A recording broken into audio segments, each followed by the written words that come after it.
Welcome on in, golf fans. It's your boy Gsluke here with our betting and DFS preview for this week's Black Desert Championship. Gonna break down how to approach your process this week, what I'm looking for in players at this brand new venue, as well as some of the top pieces of exposure that I'll be using out there for the Black Desert Championship, whether it's in my large field GPP lineups or out there for a few outright bets as well. We've got 3 core plays, 3 value plays to go ahead and break it down. And let's start it off with, first off, a look at my custom modeling for this week and what the heck we're looking for at this brand new tournament. Anytime we get a brand new golf course, I'm a little hesitant to go super heavy on my modeling, and this week you're going to see a lot of that. So first things first, only 4 things in my model this week. We've got approach up top, a pretty even distribution when it comes to our proximity buckets. Putting, we're looking at some bent grass stats. That of course is the surface of the week out there in Utah. And then the last 2 categories, a little bit of off the tee and a lot of birdie or better percentage. But you're not going to see here is a lot of around the green stats. You're not going to see things like par 5 scoring, a lot of the more niche stats that we look at from event to event, because we really don't know what to expect this week. A few things we do know about this venue are that, first off, it's a resort style venue,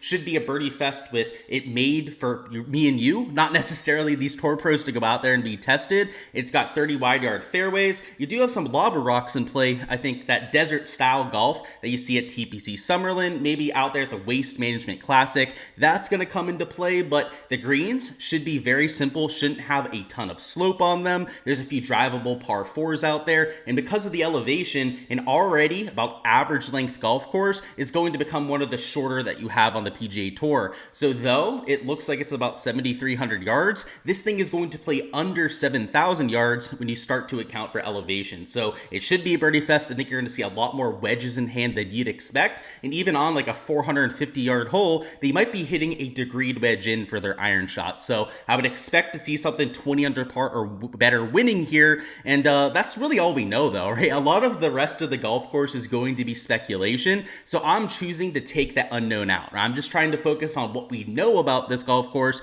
and trying to leave out what we don't know as much. So a few things to note is that birdie or better percentage is over a 20% weighting for me this week. If you're going to get to 20 plus under par, you're going to have the firepower to get there. I'm looking a lot at the bent grass putting. I'd say recent form stats a little bit more than last week, as now we've had a few fall series events to lean on. And then your approach stats, I'm looking at a lot of shorter clubs. I know it is a little bit longer on the scorecard yardage. They've got some like 480 yard par 4s, but even those kind of holes, you're probably hitting at most like a 6 or a 7 iron in. And that would be if you're one of the shorter hitters, maybe didn't get all that much roll off the tee.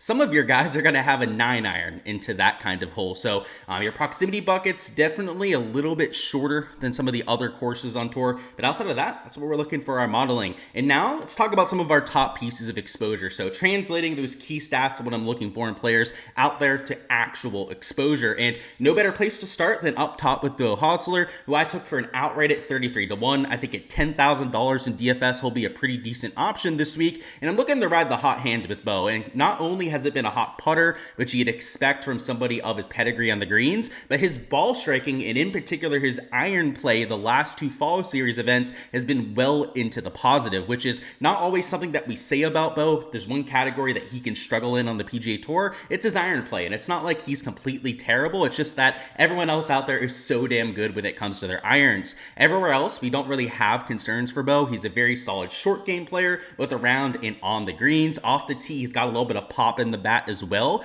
So at these birdie fests, if he's gonna have that iron play, the one real missing piece that he normally has out there, he's got everything else to go out there and score. He can take on those par 5s with that elite distance off the tee. He's a really good bent grass putter, so I have no concerns with him going out there and having enough putts to drop. The thing is whether he's going to set enough opportunities up. And the last 2 events, whether it was the Pro Core or just this last week, he's been setting up a ton of 10-foot birdie putts. So I love that. I'm trying to ride the hot hand there a little bit. And while I would say that your key stats, your custom modeling might be a little bit thrown off, if there's anything to look at this week, it's the last few events. That Pro Core and then what we had there last week at the Sanderson Farms are really all I'm looking at. And in that small sample size, Bo has been striping the ever-living hell out of it. So 33-1 is going to want to make you puke a little bit in your mouth. That is a disgusting number out there in this kind of field. But just like you had at the Sanderson Farms, maybe the weakest field that we have in all of golf. So you've got to adjust your expectations a little bit. And up top, I think that a lot of these guys are pretty much the same sort of player. I mean, they're mid to lower tier players at the very best. And if I'm going to ride with somebody at a number like 33-1, it's the player that's coming in with some of the best form. And you can see that about Keith. The outright numbers a little bit worse. I like the fact that Hostler's a better long-term putter. So, and at a birdie fest, something where we're going to see 20 plus under par winning. That's why I made him my core play up top as opposed to some of the other options. Worth noting though that I really do like Keith this week. So just like Beau Hossler, I kind of want to run out the hot hand with Keith Mitchell as well. So he'll likely be in quite a few of my lineups. Keith, by the way, has been putting the living shit out of it recently. So just like Beau has found something with the irons, Keith has seemingly found something with the putter. And if you can keep that going, is going to be really tough to beat out there at this kind of event.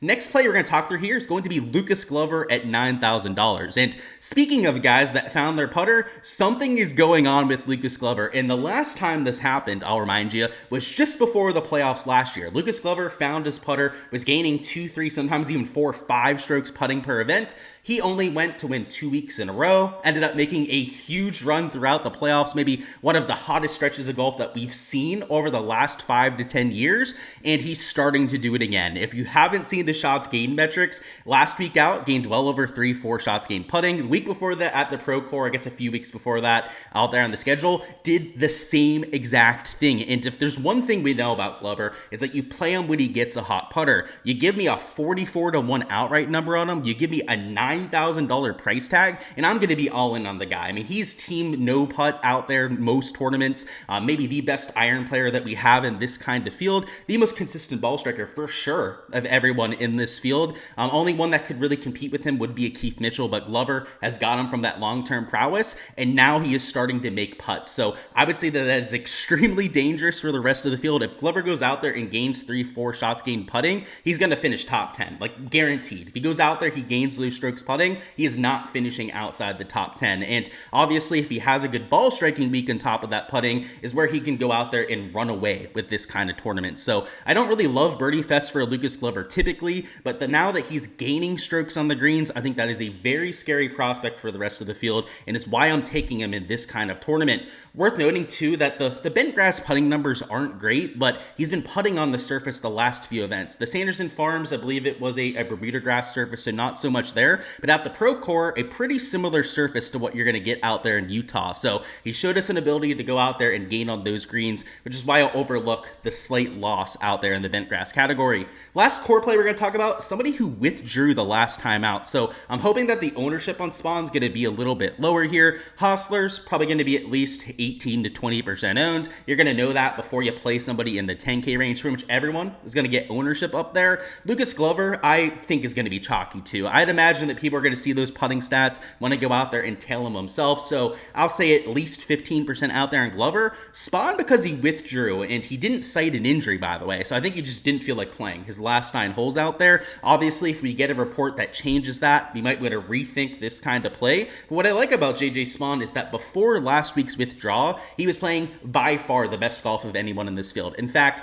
I believe it was 8 events before that, he had gained at least 5 strokes to the field in every single event. He was a top 20 machine. He was posting top 10, top 15 finishes seemingly every single week. And, you know, the custom model, the stats, they can be a little bit murky this time of the year. You only had the Pro Core, then the Sanderson Farms to work with in terms of a recent sample size, but JJ Spawn is only $8,500. I don't think he's going to be chalky because of that withdrawal, and he's maybe the best player in this field. At least if you look at the last 3-4 months, he is the best player in this field, bar none of anyone out of the 130 something options that we have to choose from. So if he's going to be average ownership, and by average ownership down here in the 8K range, that's probably in that like 10 to 15% range, then I'm going to be way over the field. And even at 44-1, you're giving me the guy with the best form of anyone in this field at a 44-1 mark. It's just something I had to go out there and mix in. So I would say that there's some withdrawal risk. Maybe he was truly injured, but if he's not, this is an absolute steal. And Considering that we didn't get an injury cited, he ended up withdrawing after his 9th hole when he was right next to the clubhouse last week. It makes me think that it likely wasn't injury related. So I'll take the shot on him. I'm going to use him in GPP lineups if the health is going to be cleared, and somebody you might want to consider getting some exposure to yourself. Before we go through our value plays, we got 3 more plays towards the bottom end of the board that I've bet outright I'll be using for some value out there in lineups. I want to remind you where you can find these spreadsheets for yourself. That, of course, would be over there on my Patreon page. Down in the description of the video, we've got a link to that on there. And if you join the Patreon, you'll be able to download these completely uncensored. So, of course, everything that's blacked out will not be out there on the Patreon version. You can get my projections, player poll modeling for every single player in the field. We've got the recent form. We've also got shots gained metrics, the custom modeling weights that I mentioned before, all, of course, over there on the Patreon. So if you've been wondering how to get access to these yourself, help you with your research process, speed things up a bit, go out there, check out the link in the description of the video for all of that. And now for our first value play. So first, it's going to be Harry Hall at $8,400, who is honestly a little bit too expensive to be a value play, but luckily I'm the one making the content here and the decisions, so we're going to call him a quote-unquote value play out here. I just wanted to talk up Harry Hall, somebody I bet outright, so we had to squeeze him in at some point. And what I like is the fit, the familiarity on these style of golf courses. He's from Las Vegas. He plays out there all the time, so very familiar with that quote-unquote desert golf format that you're going to see here at the Black Desert Championship. What I also like is that on the DP World Tour, so not everyone's going to be getting these stats because a lot of your databases out there only focus on PGA Tour shots gained metrics. On the DP World Tour, he's been killing it his last 3 starts. He's got a few top 20 finishes. He's been gaining a bunch of strokes on approach. He's already one of the best bent grass putters that we have in the entire world. A lot of that because of that familiarity, right? Playing on the same type of surface out there at West. What I really like here, though, is that he's hitting the ball better than people realize. So just like a Gsluke, I mean, he's got that elite tier putter going for him, but lately he's been absolutely striping it as well. So if people are sleeping on the DP World Tour form, I don't think he's going to be all that chalky, and he probably should be maybe the most chalky player in this range. He's playing some of the best golf. He's a very reliable putter on this surface, and if you take a look at the key stats you're looking at, birdie better percentage, he's a top 10 player in the field. He's a really good bent grass putter. He's a very solid off the tee player, both long and relatively accurate. And if you take a look at his proximity buckets, he's exceptional from 150 yards and in. So I think that at a birdie fest, that's usually going to fit Harry Hall's game, but especially when you give him a birdie fest, it's going to feel like home. It's going to feel like Las Vegas at a little bit of elevation. It's not going to be quite Colorado elevation that you had at the BMW. Utah is very similar to what they have out there in Las Vegas. I've been to both states plenty of times before, played a lot of golf out there in Las Vegas, and it's going to have that same type of feel. Very firm soil, a lot of rollout off the tee. Ball is going to fly a mile at elevation in the thin air. I love all of that for Harry Hall. So hopefully he's slept on a little bit. We'll have to see where the ownership comes in. That, of course, will be posted a little bit later on today over there for my Patreon members. But if we're getting sub 20% even, I'd go the whole way up to like 22% on a Harry Hall. I'm going to be thrilled to play him. He's maybe my favorite play on the entire slate. Next up, we've got Justin Lauer, who, if you guys saw the showdown streams from last week, you guys know I was all over Justin Lauer, and a lot of it was because of the shots gained approach. He was on point from Thursday onwards when it came to his shots gained approach, and this is the kind of player like Harry Hall that kills it on bent grass. One of the best putters in the world, one of the most consistent players on the greens that we have in all the PGA Tour, and if you're giving me a guy that's getting hot with the irons at the right time, a birdie fest is exactly what he needs to go out there and get a dub. He's going to fill it up with the flat stick. He's a decent off the tee player too. He's maybe not all that accurate, but at a course with 30-yard wide fairways, that's not an issue with Justin Lauer. Worth noting over here on the key stats tab, guys, that I'm looking at some fairways gain stuff, but not so much driving accuracy. As long as you're not missing like 25 to 30 yards in either direction, you're at least going to be in the rough around here. It's 30-yard wide fairways. You've got a decent rough buffer as well before you get out to that desert. Somebody like Justin Lauer, his one main weakness would be that shots gained off the tee. So you're giving him a golf course where it's not as much of an issue. He can lean on that stellar iron play, which has been there the last few events. And then, like I said, one of the best putters that you have on the surface as well. So I took him at 55-1, same thing as Harry Hall at that 55-1 number. And the beauty about Justin Lauer is that there's no way he's going to be chalky. People don't like playing him. Even if you look at the recent form stats, unless it's the last 12 rounds, it's not going to pop all that much. I think people would rather play the new kid on block, Matthew McCarty, a few few other guys in this range like a Daniel Berger or Kazire are going to see some attention out there too. So personally, I'd rather go with the guy that fits the golf course better and that arguably has been playing just as good, if not better golf than some of those other options. And then the last play we're taking here is the biggest long shot we're taking in terms of an outright. Also a play at $7,400, and that is Nick Taylor at 82.5 to 1. He's a winner on the PGA Tour. I could pretty much stop right there because not many people in the field can say that they're a PGA Tour winner. He's got that going for him. He's had the experience to going out there and competing, and he's played well at similar style golf courses, most notably the Waste Management Open, which I think is a very good comp course to what we're going to get this week. I would say that course is maybe a little bit harder than what you're going to get here for this birdie fest, but he's a decent bent grass putter. You can see a lot better on bent grass than what he's been putting recently, and though the form has been dreadful, I mean, we haven't looked at form that much heading in here, right? Because as I said, it's really the only last two events that I care about. Last two events have not been great for Nick Taylor, so he's the one player here where you've kind of got to push the stats to the side, push the form to the side, and just play the pure pedigree. But it's Nick Taylor who's not expensive, who's not going to be chalky this kind of week, who's 82.5 to 1 to win. I mean, normally, if Nick Taylor had any sort of form out here, he'd be a 9K, if not a 10K player in this kind of field. I mean, he's had a much better season than everyone else in this field. I mean, he's actually got a win on the record over the last calendar year.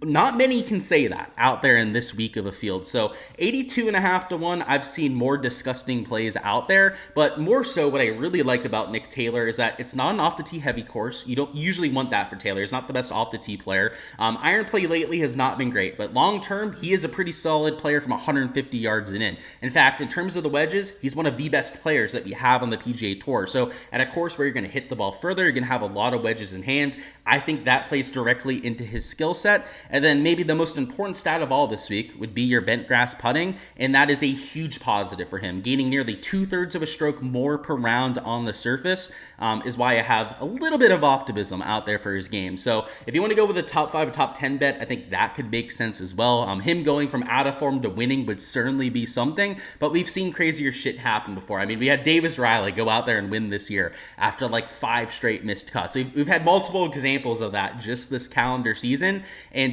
Nick Taylor wouldn't be all that surprising to me. He's a baller. He's the kind of guy that I do not have any worries about when getting into contention. He's got that mental side down, and that's why I took a shot on him at 82.5 to 1. Alrighty guys, that is all I've got for this week's DFS and betting preview. Before you're hopping out of here, go ahead, smash that like button for me, subscribe to the channel, and also comment down below who you've got as your winner for this week for a chance to earn a free month on my Patreon page. If you get that winner correct, you will win that free month. So go ahead, claim your player down below, because once a guy is taken once, they cannot be taken again. So early bird gets the worm. Go ahead, claim your player down there. I appreciate your support here on the channel as per usual, and best of luck with all of your exposure this week. Whether it's in GPPs, go out there, take something down for me, whether it's on the DFS or prop side. Hopefully we can cash out, make it one into the positive, and keep this fall swing going. It's been a lot of fun so far. We've had some success as well. So let's keep that momentum rolling and hopefully have ourselves a week for the Black Desert Championship.